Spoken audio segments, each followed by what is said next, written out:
December 7th, 1945. General Douglas MacArthur sits in his Tokyo headquarters, reviewing a classified report that would make him complicit in one of history's greatest cover-ups. The document details medical experiments so horrific they rival anything conducted in Nazi concentration camps. But instead of pursuing justice, MacArthur makes a calculated decision: grant immunity to the perpetrators in exchange for their research data. The scientists who tortured thousands of innocent civilians walk free, their crimes buried beneath layers of Cold War pragmatism. What if you discovered that your own government had made a deal with monsters to gain a military advantage? To understand this betrayal, we must return to 1937 and the rolling hills of Pingfang, 20 kilometers south of Harbin in Japanese-occupied Manchuria. Here, behind the walls of what appeared to be a lumber mill and water purification plant, the Imperial Japanese Army established a research facility that would become synonymous with unimaginable human suffering. Unit 7. 3-1, officially known as the Epidemic Prevention and Water Purification Department, operated under the command of Lieutenant General Shiro Ishii. A microbiologist educated at Kyoto Imperial University, Ishii had convinced Japan's military leadership that biological weapons represented the future of warfare. His vision was both ambitious and terrifying: create the most advanced biological warfare program in human history. The timing was no coincidence. As Japan expanded its empire across Asia, military leaders sought weapons that could devastate enemy populations while leaving infrastructure intact. Traditional warfare required massive resources and lengthy campaigns. Biological warfare promised a more efficient path to victory, silent, invisible, and potentially devastating on a scale never before imagined. Ishii's background made him the perfect architect for this program. Born in 1885 to a wealthy family, he demonstrated exceptional academic ability from childhood. After graduating from Kyoto Imperial University's medical school in 1920, he specialized in microbiology. A 2-year study tour of European and American laboratories in the mid-1920s exposed him to cutting-edge bacteriological research and convinced him of biological weapons' military potential. From a victim's perspective, imagine being told you're receiving medical treatment only to become a test subject for weapons designed to kill thousands. The facility itself sprawled across 6 square kilometers, employing over 3,000 scientists, technicians, and support staff. To local residents, it appeared legitimate, even beneficial. The Japanese promoted it as a public health initiative, claiming to protect the region from epidemic diseases. Few suspected that behind those walls, human beings were being systematically murdered in the name of scientific research. Construction began in 1936 with unlimited government funding. The complex featured state-of-the-art laboratories, animal breeding facilities, production plants for cultivating pathogens, and a sophisticated air filtration system designed to prevent accidental contamination.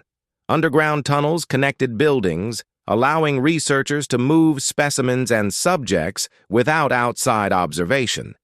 Ishii's recruitment strategy targeted Japan's most brilliant medical minds. He offered unlimited research budgets, access to cutting-edge equipment, and the promise of advancing Japanese military superiority.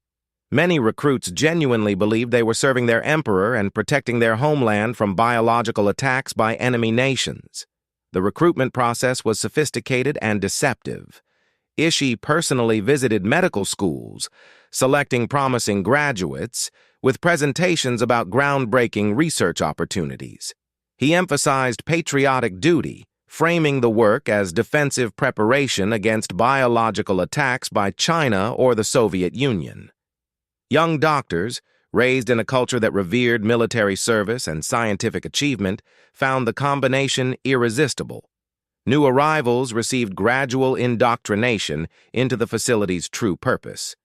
Initially assigned to legitimate research projects involving animal testing or pathogen cultivation, they slowly became accustomed to the clinical atmosphere surrounding suffering and death. Only after demonstrating loyalty and emotional detachment were they introduced to human experimentation. Data shock. Unit 7. 3-1 consumed more electricity than the entire city of Harbin, powering incubators for deadly pathogens and crematoriums that burned evidence 24 hours a day. The first human experiments began in 1938. Subjects, whom the researchers coldly referred to as Maruta, meaning logs, were primarily Chinese civilians, Soviet prisoners of war, Mongolians, and Koreans. Men, women, and children disappeared from surrounding communities, transported to Pingfang in windowless trucks that arrived under cover of darkness. The selection process was deliberately broad and systematic. Ishii wanted test subjects representing different ages, ethnicities, and physical conditions to ensure comprehensive data collection. Pregnant women were specifically targeted to study how biological agents affected fetal development. Children as young as 3 years old were subjected to experiments that would kill them within days. Local resistance fighters, captured soldiers, and civilians accused of minor infractions found themselves condemned to Unit 731's laboratories. Inside the facility, victims were housed in cells designed to contain infectious diseases while allowing researchers easy access for observation and sample collection. The architecture itself reflected the dehumanizing nature of the work. Subjects could be moved efficiently from their cells to laboratories, operating rooms, and ultimately to crematoriums. Direct question: how does a doctor trained to heal transition to deliberately inflicting suffering on helpless human beings? Initial experiments focused on plague, cholera, and typhus, diseases that had historically devastated armies and civilian populations. Researchers would inject subjects with various concentrations of pathogens, then monitor the progression of illness while denying medical treatment. Detailed records documented every symptom, measuring how long victims took to die and which doses proved most lethal. The methodology was sickeningly thorough. Researchers maintained detailed charts tracking temperature fluctuations, symptom progression, and biological sample results from blood, urine, and tissue specimens extracted from living subjects. Photography documented physical deterioration, creating visual records of how different pathogens affected human appearance. By 1940, Unit 731 had expanded beyond basic pathogen testing to experiments that defied every principle of medical ethics. Researchers performed live vivisections on conscious subjects, removing organs to study how diseases affected different body systems. No anesthesia was used. Ishii argued that pain medication might alter the experimental results and compromise the scientific value of their observations. These vivisection experiments were conducted with methodical precision. Subjects were strapped to operating tables while conscious, their bodies opened systematically to allow examination of internal organs affected by various pathogens. Researchers removed hearts from living victims to study how plague bacteria affected cardiac function. They extracted lungs to observe anthrax damage to respiratory tissue. Stomachs, livers, kidneys, and brains were harvested from subjects who remained conscious throughout the procedures.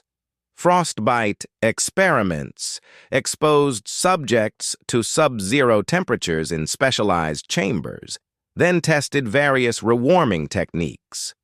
Researchers would freeze limbs solid, sometimes shattering frozen fingers with hammers to study tissue damage. The systematic nature of these tests involved exposing different body parts to various temperature ranges and durations. Perspective shift, former Unit 7. 731 technician Yoshio Shinozuka later testified that researchers discussed their work over lunch as casually as discussing the weather. The pressure experiments were equally brutal. Subjects were placed in chambers where researchers gradually reduced air pressure until their eyes popped from their sockets and their internal organs ruptured. These tests supposedly gathered data about high-altitude warfare and aviation medicine. Electric shock experiments tested human tolerance to various voltages and current types. Subjects were connected to electrical devices that delivered measured shocks, while researchers monitored heart rates, brain activity, and physical responses. The experiments continued long after lethal thresholds were established. Perhaps most horrifying were the weapons field tests, conducted on prisoners tied to posts at various distances from biological bombs. Researchers would detonate plague-filled devices, then monitor how effectively the pathogens spread through the test area. Those who survived the initial blast faced slow, agonizing deaths from infection, while scientists documented disease progression. The scale was staggering. Conservative estimates suggest at least 3,000 people died directly from Unit 731 experiments. But this number excludes victims of field tests conducted across occupied China, where biological weapons killed entire villages while researchers observed from safe distances. Data shock. Unit 731 produced enough anthrax to kill every person on Earth, stockpiling biological weapons for a final assault on Allied forces that never came. As Japan's military position deteriorated in 1944 and 1945, Ishii accelerated his research program and expanded production capabilities. He developed detailed plans for massive biological attacks against American cities, proposing to release plague-infected fleas along the California coast using submarine-launched balloons. Only Emperor Hirohito's personal intervention prevented these attacks. When Soviet forces approached Manchuria in August 1945, Ishii ordered the complete destruction of evidence and elimination of all witnesses. Researchers killed all remaining test subjects through poisoned meals, claiming they were providing final medical treatments. They then systematically demolished laboratories, burned documents, and dynamited buildings. The crematoriums worked overtime, reducing years of evidence to ash and smoke. But Ishii had prepared for this moment years in advance. Key researchers had already fled to Japan, carrying the most valuable research data in specially prepared containers. When American forces occupied Japan, these war criminals presented themselves not as fugitives, but as valuable intelligence assets with irreplaceable scientific knowledge. The destruction process was as methodical as the experiments themselves. Research teams spent weeks systematically burning files, destroying laboratory equipment, and eliminating physical evidence. Buildings were demolished with military precision, leaving only foundations and scattered debris. General MacArthur faced a crucial decision that would define American post-war policy toward Japanese war crimes. The Soviet Union was developing its own biological weapons program, and the Cold War was beginning. American military leaders argued that Unit 731's research data, purchased with thousands of innocent lives, represented a strategic advantage too valuable to sacrifice for abstract justice. Hypothetical.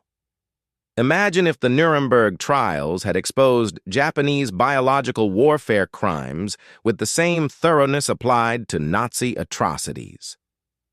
The deal was struck in secret negotiations. The United States would receive exclusive access to all Unit 731 research data, detailed reports on biological weapons production techniques, and ongoing consultation from key researchers. In exchange, Ishii and his scientists received immunity from war crimes prosecution and protection from Soviet extradition requests. This arrangement remained classified for decades, buried in intelligence files that wouldn't be declassified until the 1970s. While Nazi war criminals faced justice at Nuremberg, the scientists of Unit 731 lived comfortable lives, their crimes hidden behind walls of government secrecy. Many researchers returned to prestigious positions in Japanese universities and pharmaceutical companies. Some continued their research for American biological weapons programs, their expertise valued more highly than the lives they had destroyed. Ishii himself lived quietly until his death in 1959, never facing trial or public accountability for his crimes.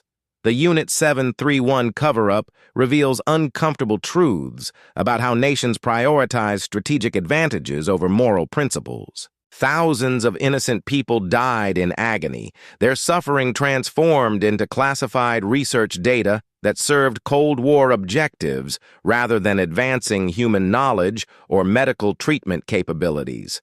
Today, decades later, survivors' families still seek acknowledgement of these crimes and compensation for their losses. Japan has never officially apologized for Unit 731's activities, maintaining that insufficient evidence exists to confirm the extent of the atrocities. Meanwhile, the biological weapons research purchased with immunity deals contributed to programs that continue threatening global security. The knowledge extracted from human experimentation at Pingfang influenced American, Soviet, and other nations' biological weapons development throughout the Cold War and beyond. The true tragedy lies not just in the original crimes, but in how easily those crimes were forgotten when remembering became inconvenient. Unit 7.3.1 stands as a warning about what happens when scientific pursuit abandons ethical constraints and when justice becomes negotiable in the face of political expediency. In our interconnected world, the biological weapons knowledge extracted from those torture chambers continues to pose existential threats. The victims of Pingfang paid the ultimate price for research that may yet endanger us all. Their sacrifice remembered only by families who still seek justice that may never come.